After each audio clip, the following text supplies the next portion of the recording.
And welcome back to the True Patriot podcast, folks. It is with a ton of honor and excitement that I have with us for this interview series here, a guest that we've been hoping to reach out to and connect to, and we had a chance. This is Miss Michelle Kaye of Operation Equine. For those of you that are unaware, Operation Equine is an organization that also works in the areas similar to our other nonprofit, which is Allegiance Ranch, but they go a little bit further in certain areas. But I'll let her do that information giving opportunity here. Michelle, thank you so very much for joining us. Thank you for having me. This is fun. I've been looking forward to this. Yes, indeed. So have we. We've been, anytime that we can connect with experts like yourself, that puts us in a better role to provide that education piece to our listeners out there. A lot of our listeners are anglers and so forth. And so we know how to tie knots, not how to do the stuff that you do there. So what we wanted to do here is just kind of give an opportunity to introduce Operation Equine, of course, yourself, and just talk about equine related therapy, some recreational therapy, the whole shebang here. So having said that, let's introduce you. Who are you? Who are you? That's right. That's a great question. Isn't that the big existential question of our lifetime? Who am I? That's right. Yeah. For purposes of today, I'm the founder and executive director of Operation Equine. And that's the short answer. Yeah. I also have an LLC that is MLK Counseling. And so on Martin Luther King Day, today of all days. Yeah.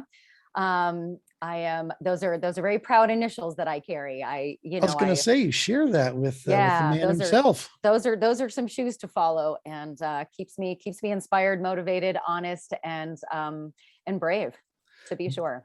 That is fantastic. Yeah, I have always said that Dr. King was easily, in my personal opinion, one of the top 3 most influential human beings for the time, and so forth. So yeah, that's fantastic. Absolutely. So let's talk about Operation Equine. What is it? What's it do? And what do you do? Right, exactly. Let's pull back the Wizard of Oz curtain here. Yeah, that's right. So we do a few things. So Operation Equine, it's a 501c3, and we do equine assisted psychotherapy and learning with military service members, veterans, emergency responders, and their families. One of the things that makes us unique is that family piece. There's a lot of wonderful organizations out there that serve the veteran, the service member, the emergency responder. And because in my 10 years of working almost exclusively with this community that I love and adore, and I'm 110% committed to, the whole family serves. I was raised by Project Sanctuary, where I'm also a counselor there for our 6-day therapeutic military and veteran family retreats. And that was the school that I came up in, is the whole family serves. So spouses, kids, parents, siblings, caregivers, supporters. That is, for example, I actually had a really concerned parent call me a couple of years ago. Her son came back from about 6 years of service, a different person. And she wanted so desperately to understand and to know how to relate and to be able to engage in a different way. Because she said, my son went away and came back a different person. And I want to understand. And he wasn't ready to do the work yet. So she did. So she came out. Yeah. And I'll back up a little bit for so the equine assisted psychotherapy and learning sounds really intense. Psychotherapy, like, oh, I don't want to talk to you. Like, you're a therapist.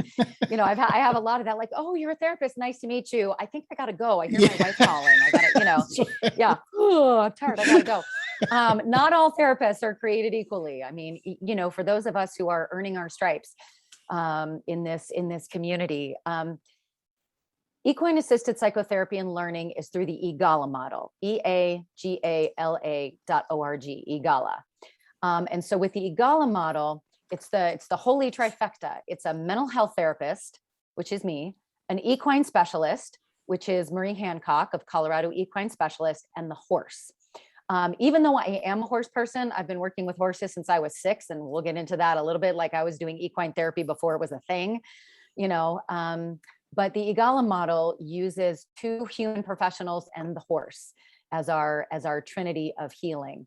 And so the way we describe that is the mental health person watches the client with the horse. The equine specialist watches the horse with the person, and the horse does what it does. I'm also certified in equine guided education, which is where I get to wear both hats at the same time. Nice. And so equine guided education does not have to be done by a licensed mental health professional, which I happen to be. It could also be done by a coach. It could be done by, someone who's an occupational therapist, a speech therapist. It could be someone who's done some work with mental health, but doesn't necessarily have to have those credentials. Nice. Operation Equine, we also have a wonderful mental health therapist who is certified through the HERD Institute, HERD. And she's an equine facilitated mental health specialist, equine, EFMHL. Yeah. Equine facilitated mental health and learning. I know it's acronyms. A lot of alphabet soup. Yeah, exactly. All over the place. So those are my, my super friends. So Sure. Our therapist that we work with at Allegiance Ranch is Allison McCabe. She's the one who's certified through the HERD Institute. And then Marie Hancock down at Colorado Equine Specialist, which is in Parker. She's my trusty equine specialist she's an Army veteran spouse, and she's amazing. She has created the most amazing place out there also.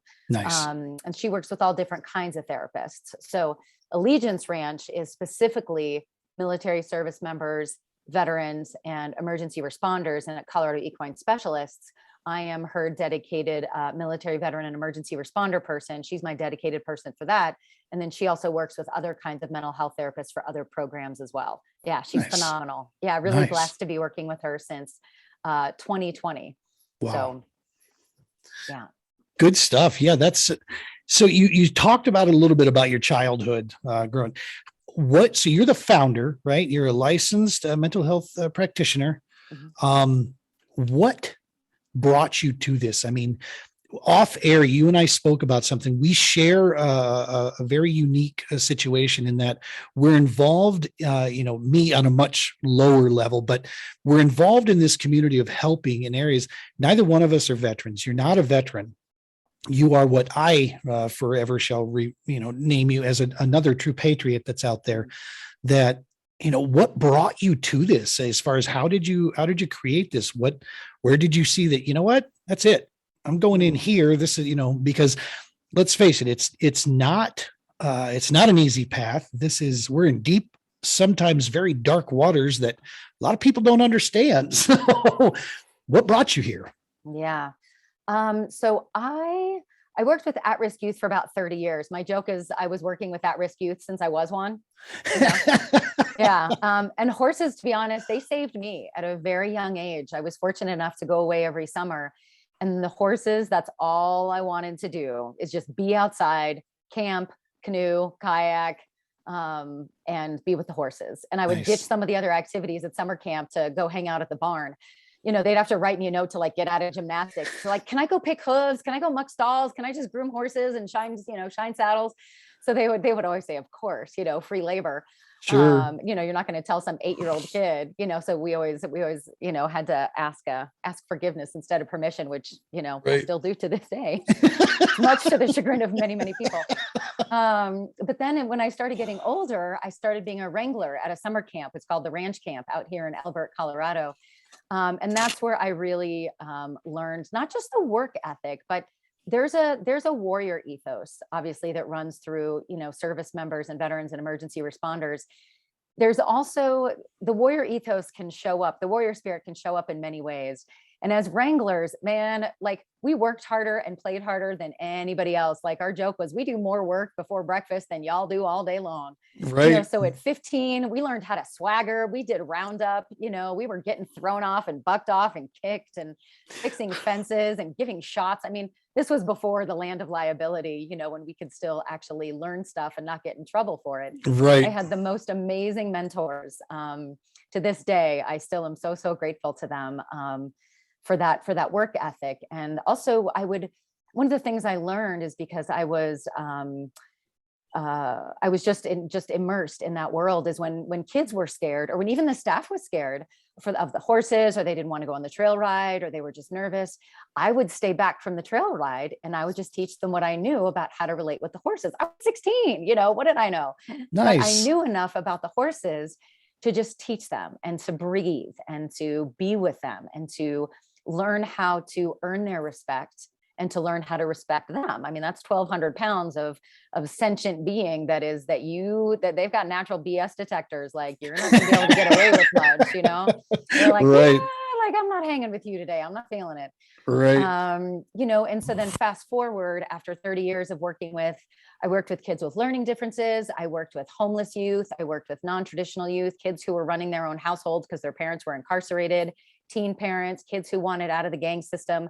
We created our own school for them. And which I loved. Yeah. The school to this day is still standing, which I'm very, very proud of. But I was getting burnt out from the city, and the horses were calling me back. And just about that time, as I started checking out the horses again, like, wait a minute, equine therapy is a thing. Like people are doing this, like they're getting certified in this. What the heck? So I started checking it out. And then this was like 2008, 2009, when there were a lot of equine programs, both therapeutic riding as well as on the groundwork that we do, the equine assisted learning and psychotherapy, started working. They were starting to work with wounded warriors, for men and women who were coming home, who were in a world of hurt. And so I met one of my best friends to this day, who's an Air Force and Marine veteran. And I met him in an equine program and really started understanding, the horses really helped him through a very, very dark time in his life.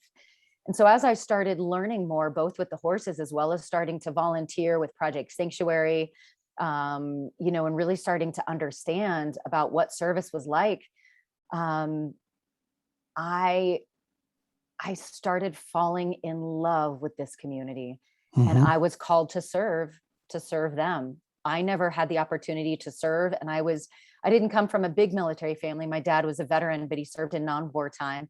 And it just hit me like a ton of bricks. This is what I need to do.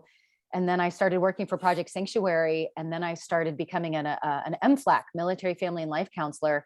And I just went all in. I just drank the Kool-Aid. I was working surges, like for 30 days after a surge, like as a mental health professional, I sat all day, every day, 8 hours a day, talking with men and women about resources and their challenges and what they loved and what they hated and what they were scared of and what they needed help with.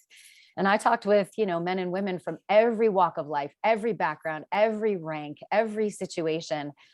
And the more I sat with them and heard their stories, the more I was like, this is what I got to do. So that's how I started that. I'll say one more thing and then I'll pause. Yeah, no. I also had two warriors in my life that helped to raise me. Officer Mike Starr, who was in my childhood, he single mom, 2 girls, he would drive by all the time and just like check in on us, check in on my mom. He was a fellow Ginger and just a good dude, who would check in if things got too loud or if things got out of hand or if we were out too late. All of a sudden I'd see a cop car behind me. I'm like, what's going on back there? And he, I'm like, he's like, Michelle, it's Officer Starr. What are you doing out this late? And I was like, I was like, actually, I'm taking friends home so they wouldn't drive after under the influence. I took their keys, so I drove them home. He would come to our holiday parties. He was just a great, great dude. That's awesome. And, total neighborhood cop. And then also Vietnam veterans have always had a very, very strong place in my heart. My history teacher, my art teacher in high school, he was a Vietnam veteran. Without getting too much into it, no matter what anyone's political beliefs, I learned at a young age that we did not treat our Vietnam veterans the way we should have when they came home. again, politics aside, these were young men who were told a certain thing and got over there and found out something different, and had to learn some things the hard way. And so Vietnam veterans, man, the crustier, the better. I love those men and those women. And they have a very, very special place also in the work that I do. That is awesome stuff. You covered so many areas there that I could probably go on for days with this, but a couple of the pieces I think that just really struck home on this is timing is everything. Mm-hmm. And about that time, that 2008, 2009, and then for the next 10 and still going on now, years, there started to become a time in the U.S. media piece here. Again, by the way, thank you so much for saying that, because that's something we believe in wholeheartedly, which is politics have no place in anything that I do out here, just because it's pointless and I have no interest in it. What we're talking about is people. And that's what matters. That to me, that's where we enact big change. And unfortunately, during that time of that 10-year piece from 9 to 2019 range, man, things started to lose their sexy appeal to the markets. And so all of a sudden the media coverage started dropping. What people didn't realize, and what they don't realize, is that the men and women were still there, and they were still coming home, and they were still engaged in wartime matters, which is not a Bruce Willis movie. All right. It's just not. Right. And so the real to this piece is just, man, what a fortunate piece for you to be coming in at that time. And what I feel equally is that right now is still more than ever is so critical, that they need the support. I'm not here to bash VA or do any of that stuff, but the fact of the matter is there's not enough support, for that community. There needs to be more. And this is an area, equine related therapeutic modalities, things of this nature. You represent that top tier piece in my mind of the, now we're not only backing up the, one side of this with the recreational side, but we're also adding the medical side in its credibility and its, resources. You bring those two things together, man. What a perfect storm of awesomeness, in my mind. That's where we're at with that piece. And that kind of takes us to the next piece. This goes all under the umbrellas, if you will, of recreational therapy. Am I right in that assumption? 100%. Yep.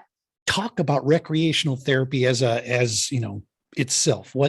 Help us understand that better. Yeah, you bet. It's one of the reasons I am so grateful to work with Dan and Gloria at Allegiance Ranch, because for example, what they provided at Allegiance Ranch, just even way before I got there, like they have an amazing thing going on, is that therapeutic piece with the horses, where they teach horsemanship clinics, where they teach riding, where they, volunteers can come out and groom and muck stalls. I mean, I got to tell you, mucking therapy is a real thing. Like, we gotta talk about charging for that, except for the fact that it's always needs to be done and it's free.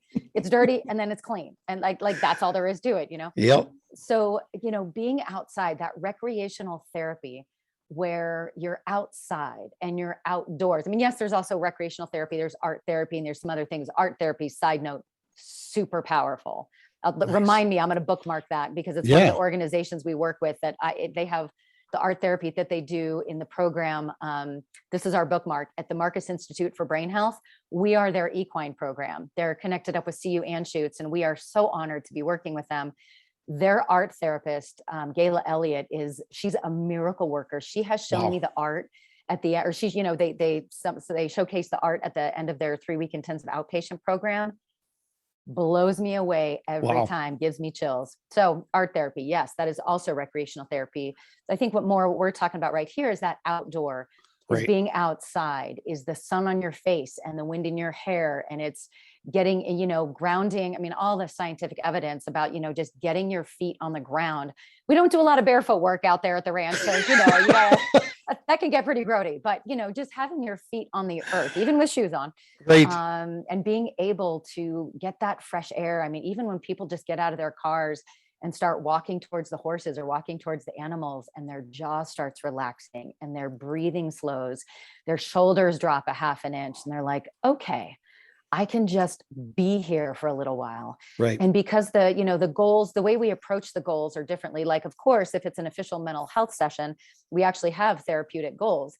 But the way we approach them is very, very different. So like in an office, I do some traditional, telehealth and office therapy, and I don't work. It is not my full-time thing, because I don't like being in office for too long either. I don't, and being with the horses and being outside, like even just chuckling at the chickens when you walk in and you hear the little buck, buck, buck, buck, buck, and they make the funniest noises, and then you get out there and the donkeys are singing, and Lord knows what they're saying. They're laughing at us, I'm pretty sure, most of the time. Right. And down at Marie's, she's also got goats, and actually both at Allegiance Ranch and down Yeah. at Colorado Equine Specials. Got the three amigos there. Exactly. And they look like little aliens, with their little eyes on the side of their heads, and they're being all goofy with their horns. Like, the entertainment value and the chuckle value and the just being outside and getting away from technology. Oh, my stars, getting away from technology, and just being able to be present with these sentient creatures and just being able to breathe with them. And you go into the scientific things of, the way our hearts entrain with horses and the way our breath goes with horses, and being able to be in their heart space and be in their heart field. I could geek out on that science all day long, because our heart rate can slow with the horses because their heart rate is slower than ours is.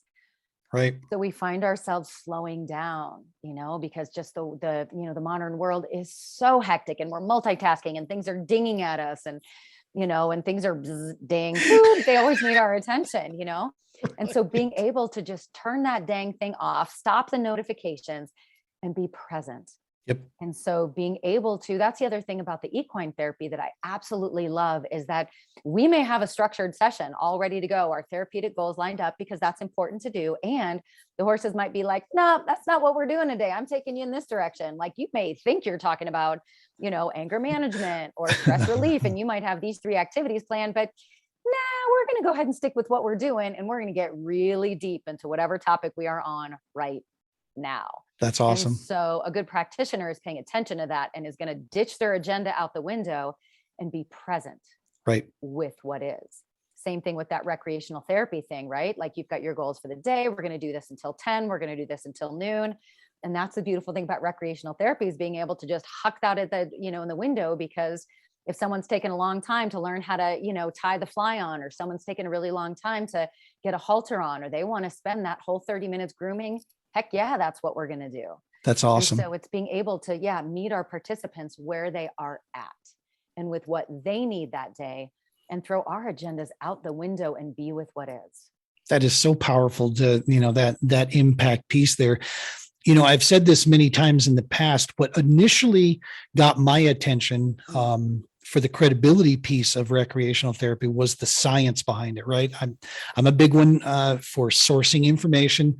That was one of the great things that my college experience did teach me to, my professors required it. Therefore, it taught me, moving forward, to make sure that the information I'm looking at is creditable.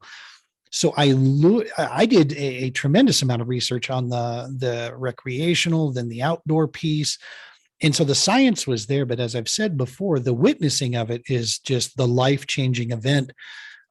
We know recreational therapy works. We've got, it's still very young, and there's still a lot more to be done in this area. But what has been done, we can back it up with science. There's those of us out there that have seen it. Why do you think? What's your opinion on why these? Because let's just face it, the impact is powerful. Holy Moses. It's, way more than, I'll be the one to say this because I have nothing to lose or gain. Way more effective than a bottle of pills. You know what? I'm sorry, but this is the stuff people can take care of themselves. It's healthy. Why do you think, it is so powerful, the recreational therapy piece? What's your opinion on that? Mm-hmm. I will speak from personal experience, and then I'll tell you a brief story.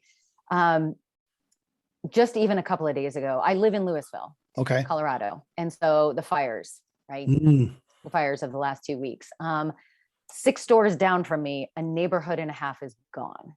Ugh. Like, gone. It just gone. And there's these pockets. And as I've been driving around, and there's these pockets in Superior and in Louisville, an entire cul-de-sac gone, an entire block gone, an entire, and it's just heartbreaking. I am fortunate that my house is still standing, and the neighbors, we're all doing everything we can.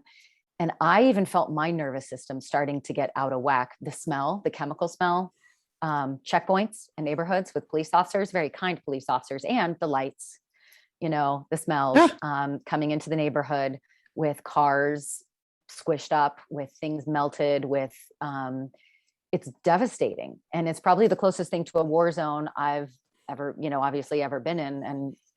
And I felt that my nervous system, I could feel it. And I didn't know what was like, I was just really irritated, and I was getting really just short and just aggravated really easily. And my fuse was getting short, and it takes a lot for there's certain things that'll get me 0 to 100 in no time flat. But for the most part, I'm a pretty patient person, right? I'm really glad that I'm keeping my language clean at this point so far. I make no guarantees. We might have to bleep me out at some point, but for the most part, not a need. right?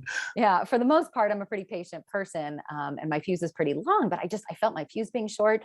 My guts were not happy. Like I was starting to get a headache, and I was like, "What the heck?" And so I was like, I got to get out of here. I got to get away from a screen. I got to get away from all of it. And I went hiking with a girlfriend, and we were in the snow, and there was sun, and there were, we went hiking about almost an hour from here, and got down to the river, and the sunlight was shining on the river, which meant the sound of a river, besides horses neighing and snorting, it's my other favorite noise, is like the sound of running water. In a river, a waterfall, just the little tinkle of the water going down the rocks, and the sunlight, and just the sound of it and the look of it. And I got really close down to say hi to the water and just stick my hands in it. Like, there's all this scientific evidence about, the negative ions and the positive ions, and, getting your hands in the dirt, getting your hands in the water. So I went down and put my hands in the water and just feel the cold, and to dip into it. And I heard this little gurgle. I heard this, of like, like that really, you're out in the water all the time. When the water goes under like a rock or under some, some leaves that are all bunched up, and it just does that little, right. And it almost sounds like a frog, and it's the coolest thing. And I started laughing, Gene, and then I started crying. Oh, wow. Because it was just like, oh God, this is what I needed. Right. I needed to get out of the smell and the sight of, burnt beams and cars that had been incinerated, and, and just to hear that and to feel that. And, laughter and tears are two sides of the same coin. You laugh so hard until you cry sometimes, and you cry so hard until you laugh. Like, that was it. And it was just the most amazing moment. Like, right, this is what I needed, and the trees and the snow and the sky and the fresh air. This is a super duper long answer to your question, but recreational therapy, it's that being under the blue sky or the cloudy sky, being in that fresh air, it puts things back in perspective. We are natural creatures. We've gotten so far away from all of that for the most part. I mean, we're fortunate to live in Colorado, where most of us within 20, 30 minutes can be in some beautiful place to hike, or at least find a beautiful walking path, and we're so fortunate that we don't live in some, some bogged in city. And we can get outside pretty easily. And so remembering that all you got to do sometimes is get your butt outside, close off your technology, go stick your feet on the earth, feel the sun on your face, and it puts things in perspective. It will literally change us on a neurochemical level to go take 3 deep breaths outside in some fresh air. Yep. Literally. There's science to it. We can put all the resources in at the end of the podcast, but I was going to say, yeah. And so whether that's fishing, whether that's hunting, whether that's camping, we're going to talk about the therapeutic pack trip here in a moment, because we're going to put together all of the best elements of what it is we do this summer. Right. And it just reminds us where we come from, who we are, and to put all of the craziness into perspective. I couldn't agree more. And it's, ironically, I didn't always just do this only for a living. Obviously, 23 years I spent in the IT industry, playing with computers, and realizing that, the greatest moments of my life were anything away from that. Just because you're good at something doesn't mean you love doing Sure. it. And obviously, technology's always been a part, somewhere in there. I've always geeked out with that stuff. That's great. But when I was out fishing, as a kid, I grew up outdoors, you know what I mean? And then the 20s, 30s portion of my life, I moved into, the bigger city, wasn't able to get out as much. But as in my 30s, when I actually had an opportunity to start fishing again, I started having this pull myself to it and had no idea what it was. And only now, 20 years later, I look back on it and I realize what that was. And that piece that you talk about, that connecting, is so real. And it's, there are two versions of listeners for our podcast right now. There's those folks that are deep into the outdoors. Okay. So for them, as we sit here and talk about the outdoors, they're probably got a lifted eyebrow right now going, what do you mean get outdoor? That's where I work. That's all I do. It's harder for them maybe to understand where folks like us are coming from, that we don't have that every day. Our jobs, don't allow us there, or wherever. So there is a power, to that. But one of the other areas here that I want to make sure that before I lose this train of thought, you spoke about when you drove through your neighborhood, the chaos scene that you saw. I think this is the one piece that the recreational therapy, where my personal opinion, where a lot of this comes in, these veterans, these first responders, men, women, their families, they may not have the smell of the chemicals. They may not have the visual charred ground, but they have those very same feelings every day with just the mere thought of going to work. And this is where folks like you and I have spent some time to actually do our best. We don't walk in their shoes. There's no way we can truly know, but that empathy piece, that understanding piece can still be there for folks out there to understand that this is so very real for them. Yeah. And something as simple as, hey, let's go fishing today. That's what we're going to do. That's what's on the docket for today. Here's a bunch of gear. I'm going to load you up. We're going to set you up.